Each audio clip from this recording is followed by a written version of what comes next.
programa donde lo que no se oculta es el conocimiento y lo que no se negocia es la verdad. Betel presenta No Negociable.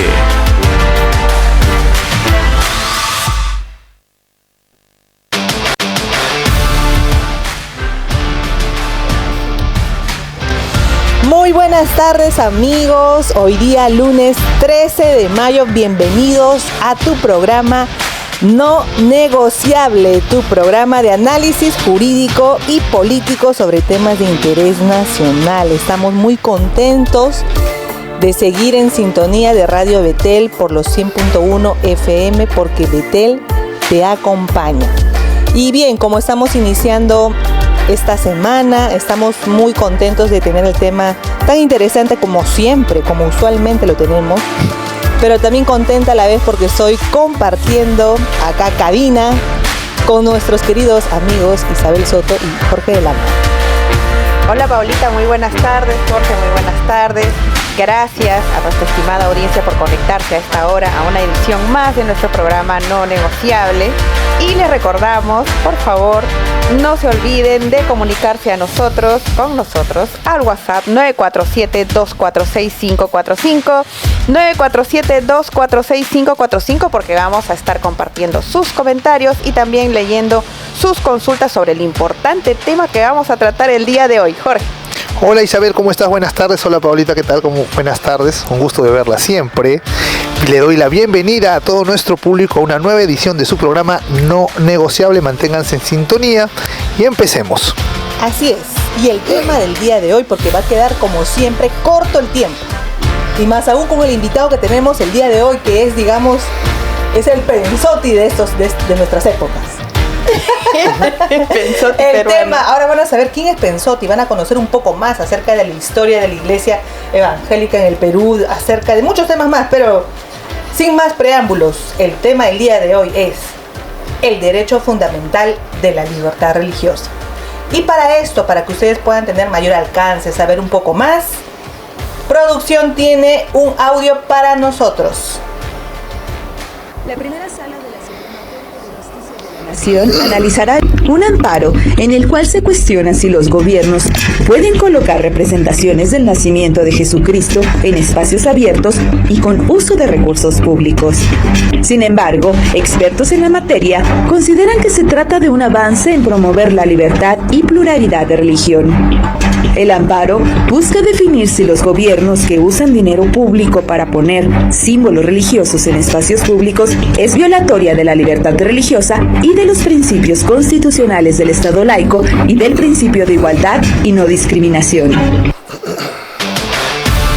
Así es, estábamos escuchando un audio relacionado a México sobre que la Corte estaba analizando interponer una demanda de amparo sobre el uso de los recursos públicos para promover una religión.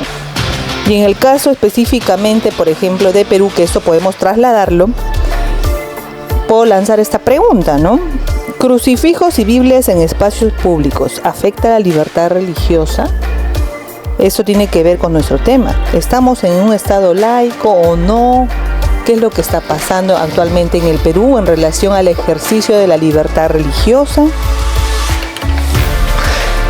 Me interesaría partir con una pregunta que supuesto que se la haremos al invitado. ¿Qué es una religión? Porque existe en el derecho la libertad de creencia y la libertad religiosa. Ergo, son dos cosas distintas. Y sería muy bueno partir, en mi opinión, desde esa base. Hay un derecho fundamental de pensamiento, de conciencia, de difusión incluso del pensamiento, y otro es la libertad religiosa, ¿no? Son varios derechos fundamentales involucrados, pero para abordar este tema de manera más profunda contamos el día de hoy con un invitado muy especial que va a ser anunciado. Así es, nuestro invitado el día de hoy es José Farfán, más conocido como Pepe Farfán, porque es de la casa, es nuestro amigo. Lo hemos tenido también como conductor aquí también en Legítima Defensa. Así que ahora está al otro lado del banquillo. Así es. Y si quieres ver estos programas, te animamos a que te bajes la aplicación Betel Plus y revises allí los programas de Legítima Defensa que co-conducía con nuestra ahora productora, Grecia Oré. junto con nuestro amigo José Farfán, un gran programa realmente muy interesante que les animamos a que puedan ustedes revisar cada uno de los programas. Pero bien, ¿quién es José Farfán? José Farfán es comunicador social por la Universidad San Martín de Porres de Lima, con estudios en marketing y maestría en periodismo, también estudios de teología, ha trabajado en la Sociedad Bíblica Peruana y en el Congreso de la República. Es investigador en los temas de ideología contemporáneas con énfasis en la ideología de género. Actualmente es el director académico en el movimiento Con Mis Hijos No Te Metas Perú, que se ha extendido a nivel nacional, y les animamos, aprovecho, a animar a nuestros amigos a que revisen las páginas de Con Mis Hijos No Te Metas, porque allí se lanzan las convocatorias para la apertura del curso y de los módulos que lanza nuestro querido amigo José Farfán. ¿Cómo te podemos decir? José, Pepe, Farfán, a ver, ¿cómo te sientes más cómodo? ¿Como siempre te hemos llamado? Los Ahora amigos me dicen José y los amigos rótulo. Pepe. Ah, entonces Pepe. Pepe José, ¿puede ser? Como José. Pepe. Wow. Bueno, José, yo José. feliz realmente de estar aquí. Para mí un privilegio. Siempre Betel es como una casa, creo, para todos los creyentes, porque aquí se proclama la verdad, se proclama el evangelio. Así es que muy feliz de estar siempre aquí, sobre todo con ustedes. Muchas gracias, Pepe. Así es, Pepe. Y entonces vamos a comenzar rápidamente en relación a lo que ya hemos estado esbozando sobre nuestro tema del día de hoy. Pepe, ¿qué es la libertad religiosa? ¿Cuál es la base filosófica, jurídica acerca de la libertad religiosa? ¿Qué nos puedes decir? Creo que es una buena pregunta y no sé hasta qué punto los creyentes en general lo han reflexionado, ¿no? Definitivamente la libertad religiosa es un derecho fundamental, consagrado, ¿no? Que está referido a defender a la autonomía individual, las convicciones personales, las creencias que uno tenga, y que pues las quieran mantener. Eso básicamente está muy asociado a la libertad de conciencia, a la libertad de pensamiento, a la libertad de culto, inclusive al derecho de cambiar de religión, ¿no? Que es parte del derecho a la libertad religiosa, cambiar de religión, exacto. ¿no? Está enraizado con una serie de derechos que tienen que ver todos en general con la autonomía personal, con la capacidad que cada persona tiene de tomar sus propias decisiones. Ahora, eso en un nivel medio jurídico, ¿no? Ahora, creo que tiene que ver, ya más entrando al tema jurídico, específicamente con la dignidad inherente. O sea, con el hecho de que se reconoce que todos los seres humanos tenemos una capacidad individual de tomar decisiones, de plantearnos un proyecto de vida y de asumir convicciones. Entonces, por ahí, ¿no? El tema. Ahora, ya a nivel filosófico, ¿cómo entenderíamos la libertad religiosa? Esa es una pregunta muy interesante. Yo creo que los seres humanos en general tenemos conciencia de eternidad. Tenemos lo que yo diría una esencia trascendente, ¿no? Miramos más allá de lo que está a nuestro alrededor y nos preocupan cosas fundamentales. O sea, miramos al cielo y nos preocupan cosas que van más allá de lo temporal. Ahora, esa capacidad nos permite discernir que el universo tiene un orden, una complejidad inherente, y eso probablemente pues nos lleva a deducir que hay un diseñador inteligente detrás de todo esto. Entonces, la libertad religiosa tendría que ver con la posibilidad de las personas de poder conectar con ese diseñador inteligente, o sea, poder buscarlo, poder anhelarlo, poder ir más allá de lo que es propiamente lo material, lo temporal, lo humano aquí, ¿no? Entonces, por allí es un poco me parece el campo, ¿no? La búsqueda de conectar, ¿no? Religar, religión, tiene que ver con buscar reconectar, ¿no? Esa es un poco la idea de la palabra. Entonces creo que por ahí va el sentido filosófico que tiene esto, ¿no? Sí, Pepe, porque la verdad, así como lo has planteado, estamos hablando de que no tendría que ser necesariamente una religión cristiana la que tiene la libertad.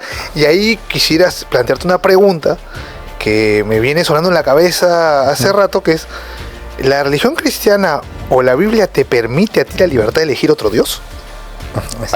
Claro, Es una pregunta candente. Sí, de frente, bala. Por favor, hermano. De frente la Te aprovecho porque no te veo nunca y siempre quiero preguntarte, amigo. Bueno, Ojo que cuando hablamos de libertad religiosa, no estamos hablando de libertad religiosa cristiana y mucho menos cristiana evangélica. O sea, libertad religiosa es en los términos que lo estamos hablando en términos genéricos, ¿no? Ahora, si hablamos ya de cristianismo, yo creo que todos los creyentes cristianos evangélicos entendemos que lo nuestro no es una religión, que no estamos buscando reconectar con el Eterno, con el Creador, sino que más bien Él está buscando conectar con nosotros. No somos nosotros los que hemos buscado a Dios, sino es Él quien se ha acercado a nosotros en la persona de Jesucristo y que ha dado su vida, ha derramado su sangre para que nosotros tengamos la posibilidad de reconciliarnos con Él. Entonces, en ese sentido, no hablamos propiamente de una religión, sino más bien de lo contrario, ¿no? Vean una pregunta entonces, entiendo el tema.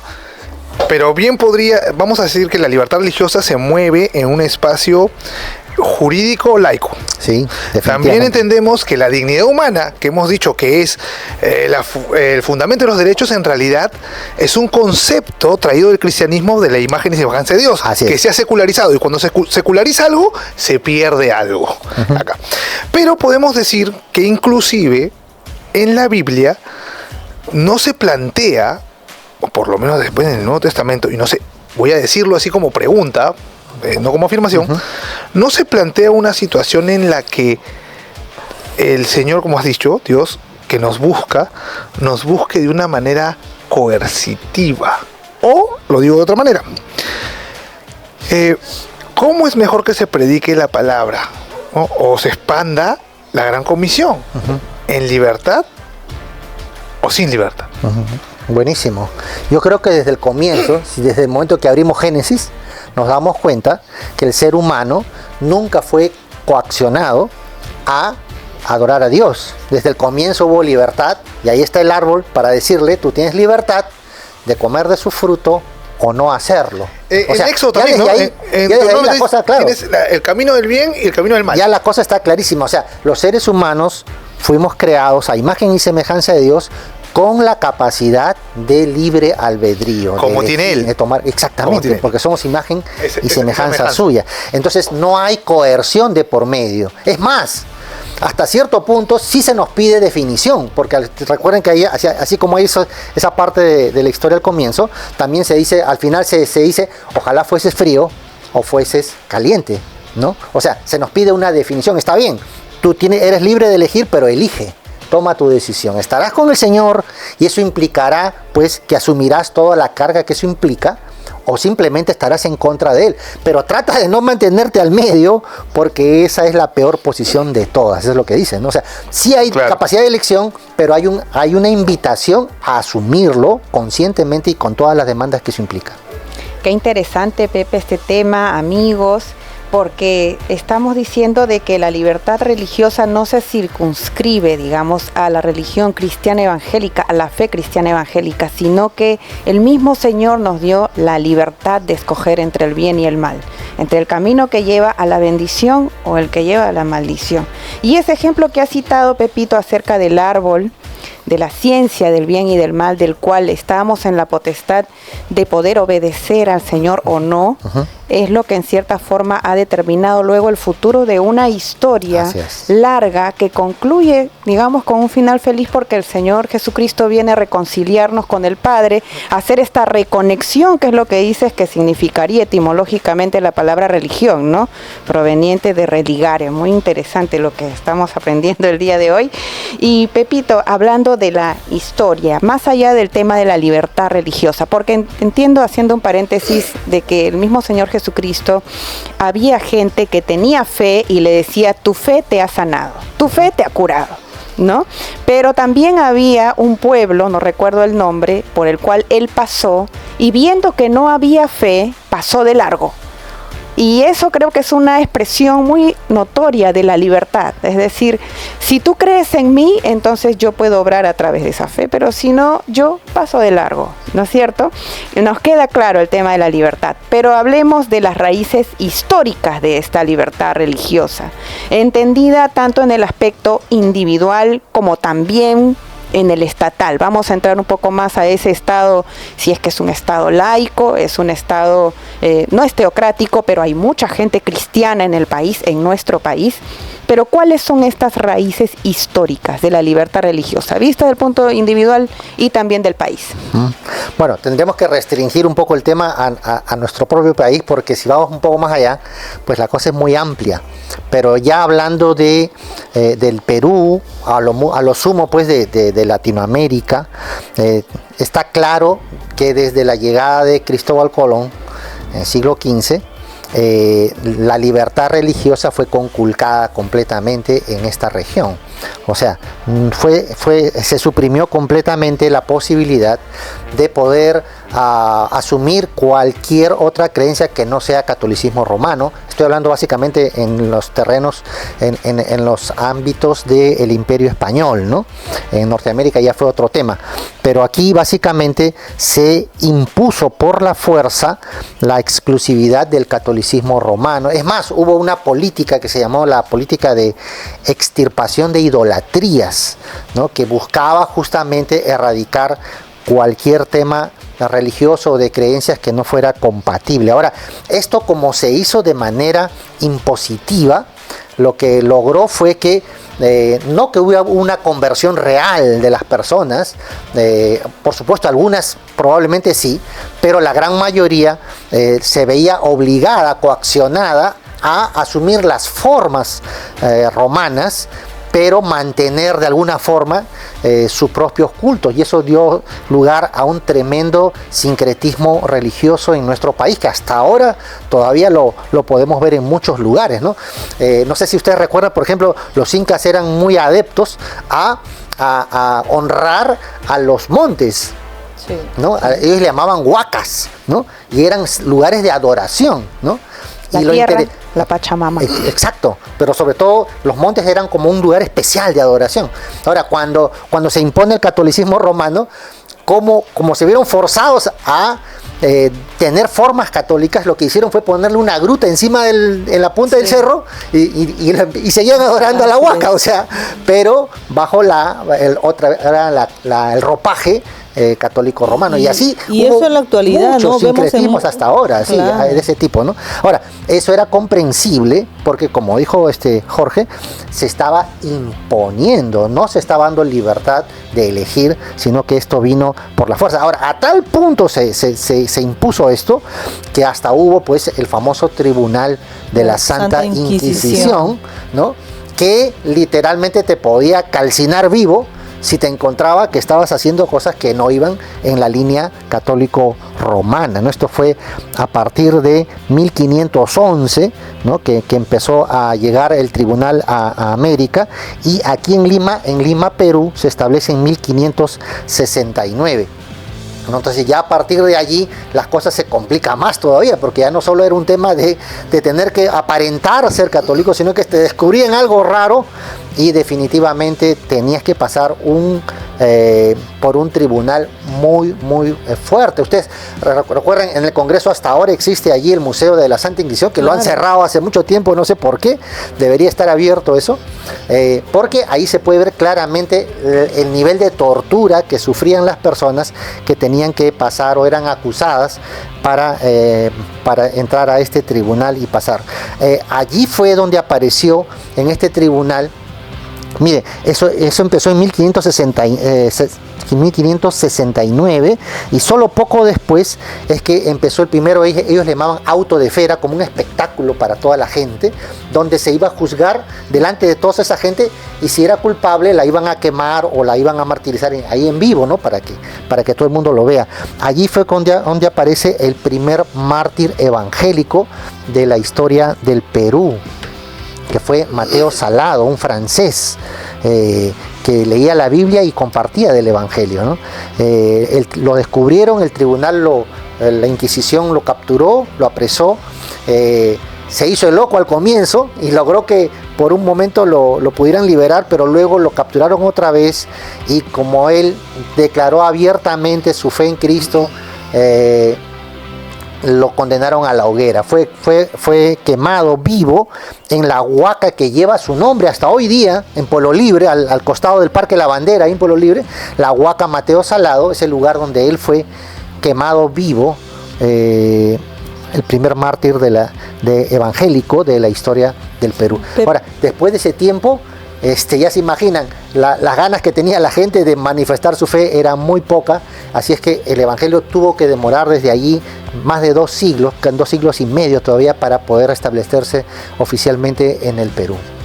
Qué lamentable realmente que nosotros, como cristianos evangélicos acá en el Perú, y como hace tiempo recuerdo en los clubes de los viernes, que por cierto puedo contar como anécdota con Pepe, que él fue, que siempre ha tenido en su corazón el hecho de instruir, de enseñarnos, de compartir eso, lo que a él también le compartieron y lo que él también propio de sus investigaciones ha podido lograr, ¿no? Conocer un poco más acerca de nuestra historia evangélica, porque conocemos más de afuera que de nosotros mismos. Exacto.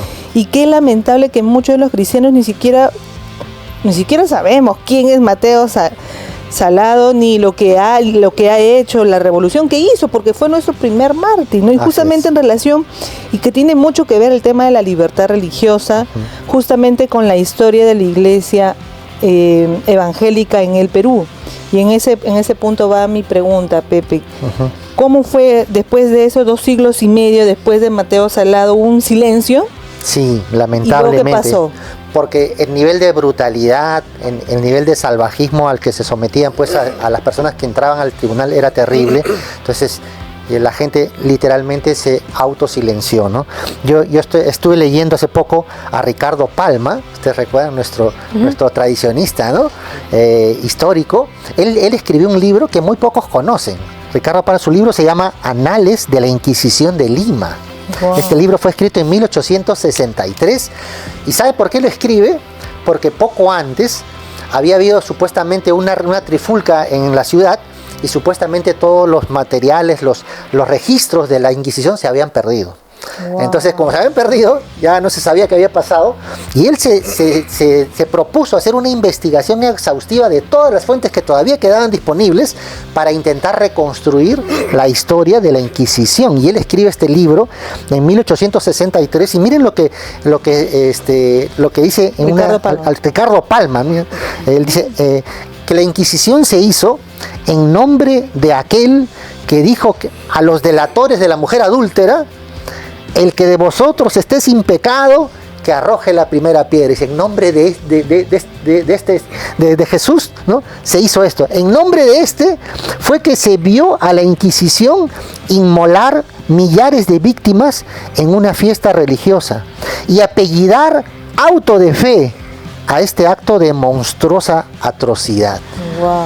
Increíble, ¿no? O sea, las palabras, porque y él dice, desde el comienzo de su libro, dice: yo no me voy a dedicar a hacer juicios aquí, pero tengo que decir solamente esto al comienzo, y ya después todo van a ser puros datos concretos para que ustedes los analicen, ¿no? Pero la opinión que tenía Palma de la Inquisición era, creo, la opinión que todos tenemos hasta ahora, ¿no? Fue algo realmente atroz, ¿no? Ahora, como dijimos, después de la Inquisición, 2 siglos y medio tuvieron que pasar hasta la independencia del Perú, porque recordemos pues que 300 años nuestro país estuvo sometido, y toda la región, al Imperio Católico Romano, ¿no? Por imposición. Y recién cuando entra la independencia en 1821, San Martín llega aquí y proclama la independencia con nuevas ideas que habían llegado pues de Francia, Revolución Francesa y todas esas nuevas ideas liberales, ¿no? Ellos estaban a favor de la libertad religiosa. Y lo primero que hace San Martín es llamar a un experto en educación para intentar darle un nuevo brío a la educación en el país. Y ese experto en educación fue Diego Thompson, ¿no? Que venía como experto en educación lancasteriana, la educación que se brindaba en esos momentos en Reino Unido, en Inglaterra. Entonces, él, lo que hace Thompson, que a la vez también era colportor, miembro de la Sociedad Bíblica Americana, es introducir que en los cursos de lectura se utilice la Biblia para aprender a leer, ¿no? Entonces fue la primera vez en que la Biblia entró oficialmente al país, en versión católica, eso sí, porque no dejaron entrar todavía la Reina Valera, ¿no? Pero entró en los colegios para que esa sea materia de aprender a leer. Entonces, el Evangelio empezó a correr primero a través de la distribución masiva de escrituras Y para esto la Sociedad Bíblica Americana, la Sociedad Bíblica de Inglaterra ayudaron muchísimo. Esa fue una primera etapa en que no había todavía un templo, no había un grupo que se reunía, pero sí personas que estaban distribuyendo por todas partes la Biblia y con mucha aceptación. O sea, la gente tenía mucha hambre de aprender qué es lo que realmente decía la Biblia, porque 300 años lo habían escuchado en latín, no sabían absolutamente nada de lo que estaba pasando y querían leer realmente lo que Dios había dicho. Así es que hubo mucha aceptación de esto en esos tiempos, cuando empezó la independencia, y también allí empezaron los primeros intentos por establecer obras en el Perú, pero no fue tan fácil, ¿no? Tuvo que pasar algunas décadas recién hasta que llegara justamente Francisco Pensotti al Perú. Cuando llega Pensotti, las cosas empiezan a cambiar, porque hasta ese momento todos los esfuerzos por establecer algo habían sido en vano. Todos los esfuerzos se habían terminado en nada, ¿no? Lo que sí había, y eso hay que reconocerlo, antes de Pensotti, es que había una iglesia que había sido autorizada, pero solo para extranjeros, solo para ingleses o personas de habla inglesa que estaban radicadas en el Perú y que eran por lo general protestantes, ¿no? Entonces para ellos sí había un permiso especial de que pudieran tener una iglesia, que pudieran reunirse, etcétera. Llegaron a hacerlo, pero era algo exclusivo, no podían hablar a los peruanos sobre estas cosas. Con Pensotti la cosa cambia porque él era un evangelista nato. Pensotti había venido con su familia de Italia y se había establecido primero en Paraguay, me parece Uruguay, y de ahí fue enviado como misionero al Perú después de un tiempo de su conversión. Entonces, estaba con todas las ganas de compartir el evangelio, no venía aquí a pasearse por el país. Él quería establecer la iglesia y desde el comienzo empezó a predicar el evangelio, a distribuir Biblias porque se asoció a las sociedades bíblicas, pero también a predicar el evangelio.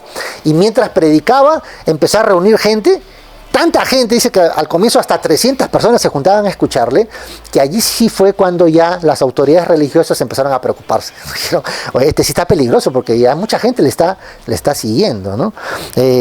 Pensotti fue el que estableció la primera iglesia propiamente evangélica y peruana aquí en el país, ¿no? Ya eso fue en 1889, o sea, varias décadas después de que la independencia había sido proclamada. Y oficialmente se funda este grupo que Pensotti había formado en el año siguiente, en 1890, ya oficialmente se forma como una iglesia evangélica metodista, ¿no?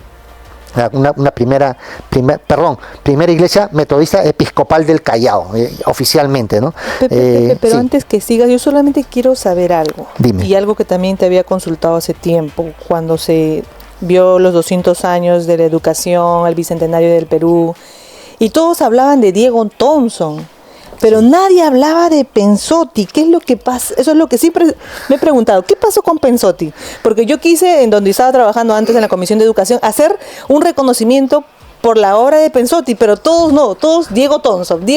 Sí. ¿Qué pasó? ¿Por qué nos olvidamos de Pensotti? Yo tengo una teoría sobre eso. Si ustedes recuerdan, Diego Thompson, él no era evangelista. Básicamente era educador, si su labor era básicamente distribuir Biblias hasta donde podía oficialmente. Pero él se movía a otro nivel, él se movía a nivel de las altas esferas, del gobierno. Él, en la medida de lo posible, lo que buscaba era abrir puertas nada más. Pero él no hacía una labor efectiva ni estaba abajo, ¿me entiendes? Ahora, quienes resaltan a Pensotti son los que, mayormente lo que he visto, son los evangélicos progres, afines a este tipo de labor que podríamos asociarla lejanamente con lo que ahora conocemos como el... ¿cómo se llama esto? Esta persona que le gusta trabajar en esas áreas, beneficiarse de eso, ganar dinero de eso, pero mantenerse siempre al margen, ¿no? Entonces, yo he visto que hay un énfasis por exaltar a Thompson como el gran líder, inclusive, y eso hay registros de esto. Thompson, por ejemplo, como estaba en las altas esferas, recuerden que los que llegaron a dar la independencia en el Perú fueron básicamente masones, ¿no? Si recuerdan, San Martín era masón, Bolívar masón, etcétera. O sea, había un nivel ahí de liderazgo religioso, no solo anticatólico, sino que tenía otras posturas concretas. Y él se movía en esos ámbitos. O sea, había una cosa ahí especial con Thompson. No quiero decir que estuvo mal lo que hizo, probablemente supo moverse adecuadamente en esas áreas, pero lo que hizo Pensotti fue a nivel de pueblo. Él se metió abajo a predicar el evangelio desde abajo y hacer una labor desde cero.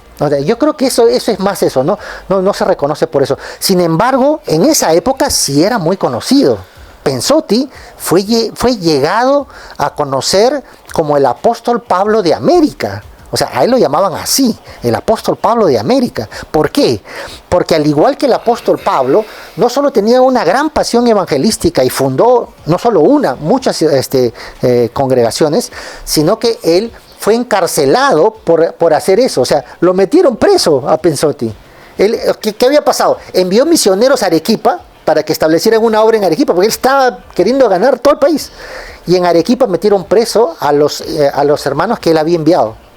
Dejó la iglesia en Lima y se fue a Arequipa a ver qué estaba pasando. Y en Arequipa lo capturaron y lo metieron preso. A él y al hermano que iba con él. Entonces, esto ocasionó todo un tema de libertad religiosa. Digamos sí, que lo que nos estás contando, y por lo que yo he tenido la oportunidad de investigar, es que el derecho a la libertad religiosa en ese tiempo no se había consagrado, porque ni siquiera existía la idea de un derecho totalmente fundamental. Solo teníamos, y te pregunto por las épocas, no las tengo claras, la Declaración del Hombre de la Revolución Francesa, que más que ser cristiana es completamente atea y pagana, y la Declaración de los Derechos de los Estados Unidos, ¿cierto? Creo que eso es antes de 1900. Pero podemos, recapitulando, entender que el derecho a la libertad religiosa se va gestando sangrientamente de un lado a otro, a partir de la Reforma. Uh-huh, ¿sí o no? claro. Es decir, a partir de la en Reforma, Europa, claro, y de Europa viene para acá. Así es. Y tiene un condimento particular, que en ese tiempo y en los tiempos vamos a decir antes de Lutero, se entendía que el rey tenía una religión y el pueblo tenía la misma religión que el rey. Así es. ¿Cierto? Y tenía que tenerla. Entonces había un tema político ahí, porque si cambiaba la religión del pueblo, así es, cambiaba la religión de la nación y del rey. O sea, había un elemento político que se observa, no solamente era un tema de religiones, sino también un tema político que influyó. Por eso es de lo que nos estás contando del virreinato peruano, observo que el Imperio Español también se regía por la misma lógica. Y lo mismo pasó en Alemania después de que entró Lutero. Los reyes protestantes, la provincia, los príncipes protestantes, porque no eran un rey unificado, la provincia entera adoptaba la religión luterana. Así es. Y la región entera que permanecía católica, digamos, permanecía en eso. Entonces, cuando empieza ya con todo esto que ha pasado a configurarse ya esto como un derecho fundamental y humano, en mi opinión, y te pregunto, ¿es a partir de la Segunda Guerra Mundial o es cuando se firma la Declaración Universal de Derechos Humanos, o digamos que hay un hito anterior? No sé, no, el hito anterior en el Perú es justamente Pensotti, y específicamente el encarcelamiento que él sufrió, que tuvo repercusiones mundiales. No solo fue un tema del Perú. La noticia de que Pensotti había sido encarcelado por causa de su fe apareció en los diarios de los Estados Unidos, en los principales diarios. O sea, esto fue una noticia tan seria que involucró que un tema diplomático, hubo todo un tema serio que se armó. Se acusó al Perú de ser una nación intolerante, de no dar libertad religiosa, y definitivamente eso fue la base sobre la cual la libertad religiosa empezó a plantearse en el Perú, sobre todo porque, como digo, ya la independencia había sido dada y el gobierno tenía una tendencia liberal a ser un poco más abierto en estas áreas. Por supuesto, había todavía pues un gran grueso del Congreso que estaba dominado por la religión tradicional, pero sí había una voluntad de cambio, y eso lo que hizo Pensotti. Yo diría que Pensotti es el apóstol de la libertad religiosa en el Perú. Y miren, algo interesante que yo quiero compartir con mis hermanos evangélicos, sobre todo los que son músicos, ¿no? Que es interesante que Pensotti, estando encarcelado allí en Arequipa, por su fe, escribió un himno que llegó a ser el himno de los cristianos evangélicos en esa época, ¿no? Este himno fue el equivalente a Castillo Fuerte para los europeos, o sea, imagínense, a ese nivel. Por eso digo que a Pensotti lo consideraban como el apóstol Pablo de América, ¿no? Ese himno ha desaparecido. ¿Alguno de ustedes ha cantado en sus iglesias este himno? ¿Cuál es el himno? Así se conoce, el himno de Pensotti le llaman. El himno de Pensotti. Sí, la letra del himno se reseña en uno de los libros de un historiador peruano que hasta ahora está vivo. A ver, déjeme buscarlo, aquí lo tengo. ¿El historiador hasta ahora está vivo? Sí. Miren, ahí dice... Todavía no es historia. Esto escribe, mira, Herbert Poganás, un historiador de Sudáfrica. Él escribe sobre el Perú, imagínense, él ha investigado más del Perú que nosotros, y él escribe, dice que para los creyentes evangélicos de Perú y Sudamérica, su nombre, el de Pensotti, se convierte en sinónimo de devoción y voluntad de sufrir por la causa del Evangelio. Una estrofa de la canción de Pensotti, dice, se convierte para la primera generación de evangélicos en Perú en lo que un Castillo Fuerte es para los protestantes de Europa. Pensotti compuso la canción en la prisión del Callao, 1890. Y miren, aquí da una parte de la letra de la canción, dice: ¿qué me importa del mundo las penas y doblada tenerla cerviz? ¿Qué me importa que esté entre cadenas si me espera una patria feliz? Resignado, tranquilo y dichoso, de la aurora me encuentra la luz, porque sé que Jesús bondadoso por su pueblo ha expirado en la cruz. Esto lo registra Samuel Escobar en 1984, en uno de sus libros. Entonces, tarea por favor para los músicos evangélicos: descubran y dónde está esa canción y por favor tráiganla otra vez a la luz. Queremos cantar la canción de Pensotti. Qué primicia de verdad, Pepito. Deberíamos invitar incluso a alguien a cantar este hermoso himno. Eso sería tremendo. Pero quería regresar. Me compromete. Ya, yo encantada. Si por me favor, lo aprieto, la canto. rescaten esa canción. Levantó la mano y la chaparon. ¿Cómo es posible que la hayamos olvidado? O sea, cantamos Castillo Fuerte aquí y no cantamos la canción de Pensotti. Pepito, quisiera regresar al tema de las fechas porque es muy importante lo que nos decía nuestro hermano Jorge, el tema de que sí hubo un hito antes de estos tratados importantes de derechos humanos en que ya se hablaba de la libertad religiosa, pero nos has dicho algo muy importante, que es que sí, antes de eso hubo este hito, digamos, al menos acá en el Perú, con el señor Pensotti, ¿no?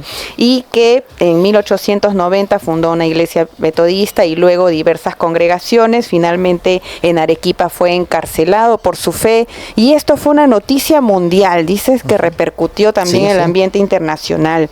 Pero es importante saber estas fechas porque significa que estos tratados de derechos humanos recogen una realidad que ya se venía dando desde hace mucho tiempo, principalmente con el apóstol de América, como has dicho que lo conocen, con el señor Pensotti. Y vamos a regresar con esto y también ya con temas de actualidad, cómo es que estas raíces bíblicas tienen su correlato en la libertad religiosa moderna. Ya regresamos, amigos. Estamos presentando No Negociable. Bien, amigos, retomamos su programa No Negociable. El día de hoy nuestro tema es el derecho fundamental de la libertad religiosa. Estamos con Pepe Farfán, pero queremos escuchar o leer, mejor dicho, tus comentarios al 947-246-545 en relación a este tema tan importante. Y nos habíamos quedado con Isabel.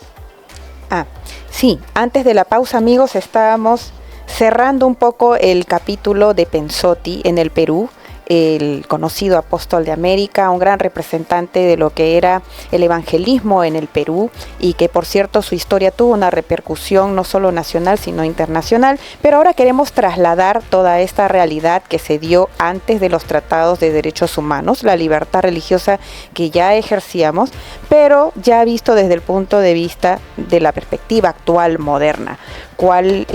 Cómo podemos reflejar estas raíces bíblicas en la libertad religiosa moderna, algún caso bíblico y sobre todo una pregunta también, la unión de la religión y la política, porque hablamos de dos reinos, un reino inconmovible eterno y un reino de los hombres. Wow. Quisiera que nos expliques esto, por favor. Este sí es un tema serio porque tenemos que reconocer, yo creo que los cristianos estamos a favor de la verdad, más allá de que esta nos convenga o no nos convenga, ¿no?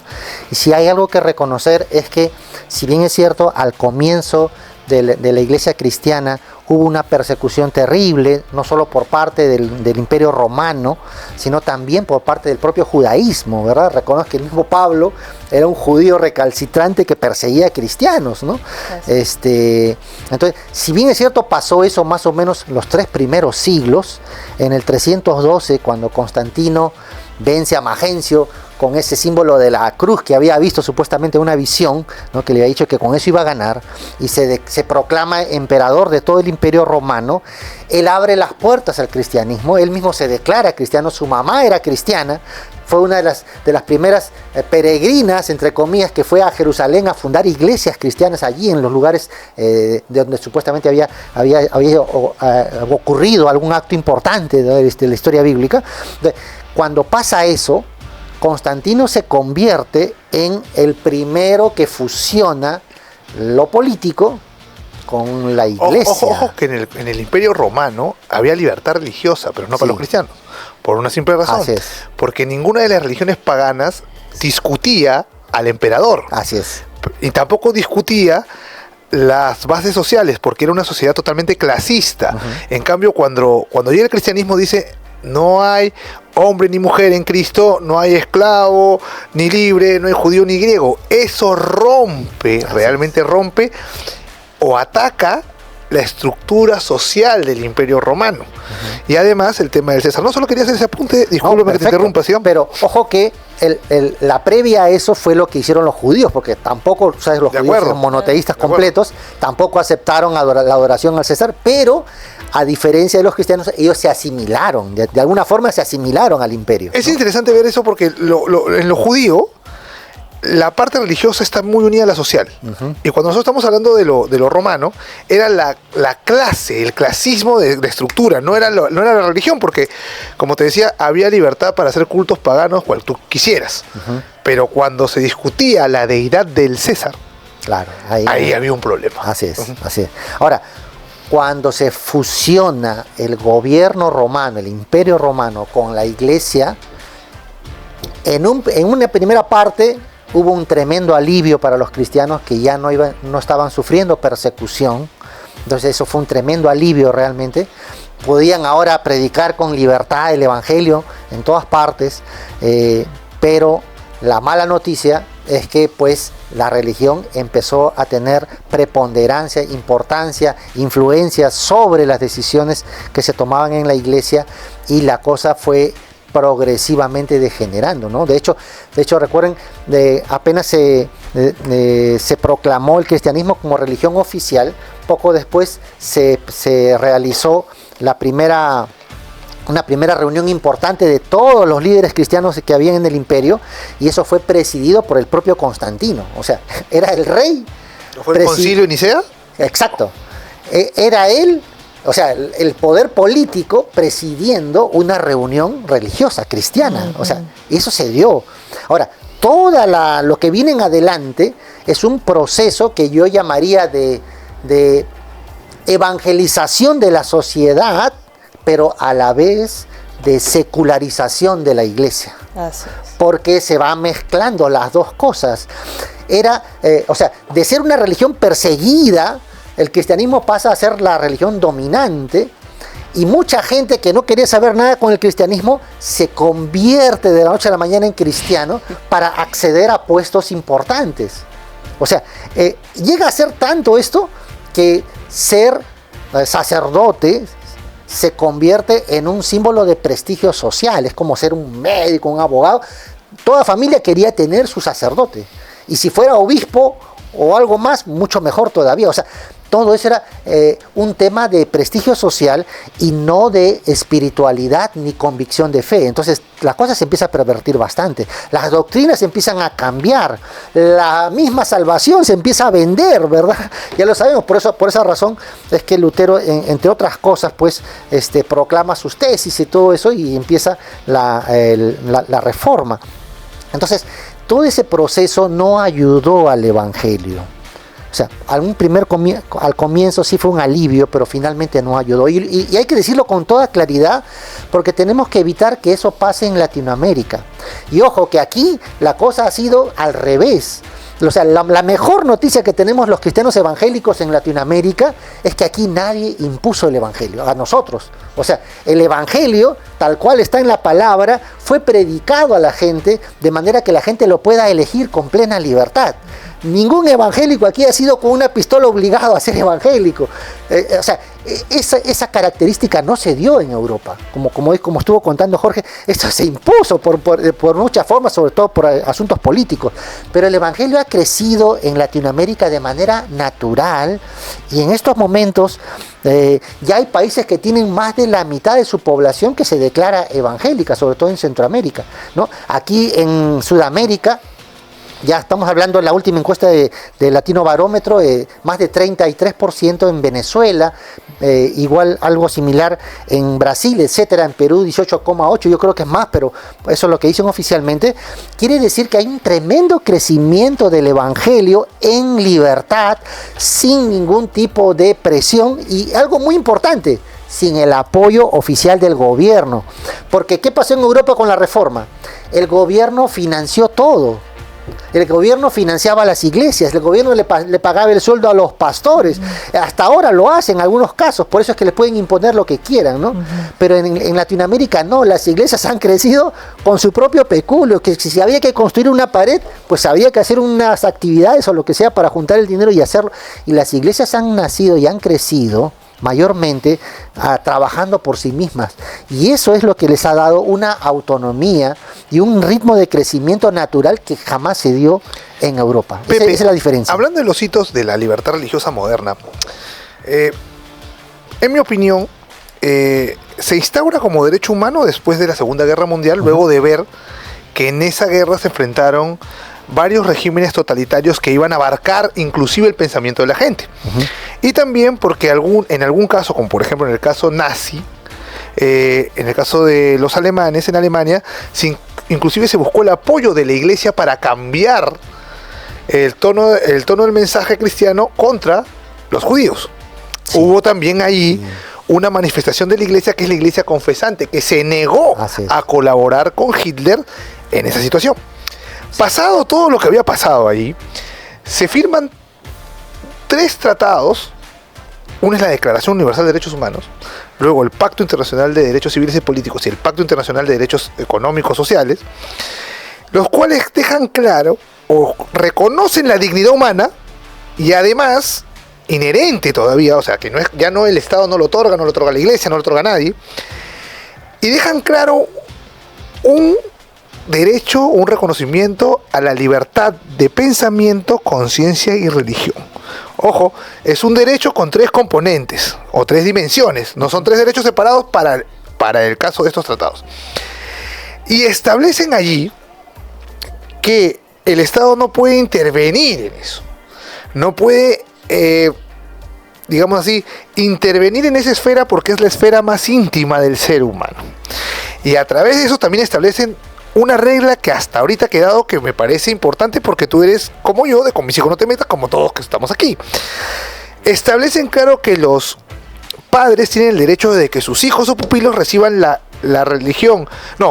educación religiosa y moral, no solo religión, ojo, moral, que esté de acuerdo con sus propias convicciones. Y uno se pregunta por qué ese derecho tan de avanzada hoy, ¿no? Porque hoy es un derecho que ha, digamos, revivido, digámoslo así, con mis hijos no te metas. Y es, según mi opinión, porque justamente tanto el comunismo como el fascismo como el nacionalsocialismo querían imponer un sistema educativo de adoración ¿a quién? Al Estado, al partido, y ese tipo de cosas termina configurando la libertad religiosa actual. En ese sentido, quiero partir preguntándote qué límites o qué involucra la libertad religiosa actual. ¿Qué derechos, qué cosas yo puedo hacer en base a mi libertad de religión? ¿Qué puedo hacer? Has mencionado un punto que es muy desconocido para los cristianos, y yo quisiera recalcarlo, porque hay que reconocer las cosas como son. La mayoría de los cristianos evangélicos estoy seguro que no saben que quien eligió a Hitler en el año 1933, que tomó el poder en Alemania, fueron básicamente los cristianos evangélicos. Así ¿Y es. sabe por qué? Porque ellos eran el 60% de la población alemana en ese momento. Es más, cuando Hitler toma el poder en 1933, una de las primeras cosas que hizo fue nombrar a un obispo del Reich, ¿no? A un pastor lo nombró obispo del Reich, intentando a través de él unificar a todas las iglesias evangélicas y poderlas tener bajo su dominio.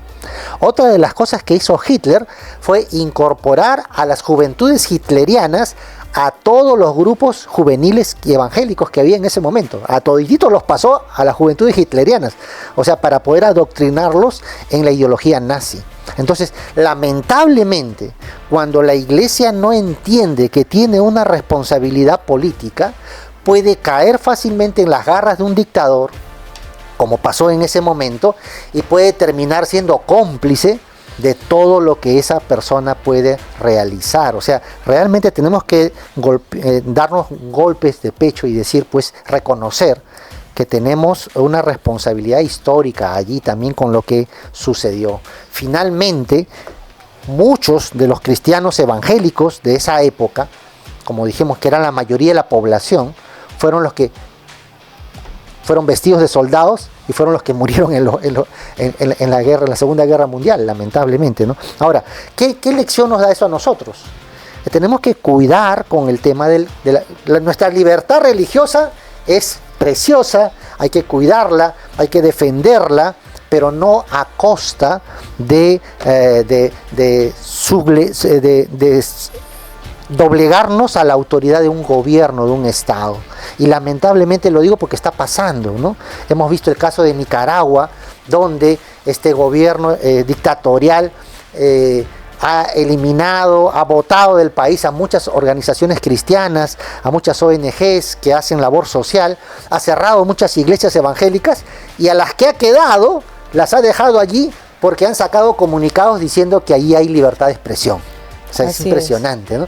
El caso de Venezuela es otro. Maduro ahorita está en plena campaña política para elegirse y ya ha creado el bono del buen pastor. Wow. Y está dándole a los pastores dinero en efectivo, ¿verdad? Para que construyan su iglesia, para que aumenten, para que compren sus equipos de música, etcétera, etcétera. Los está comprando literalmente, ¿no?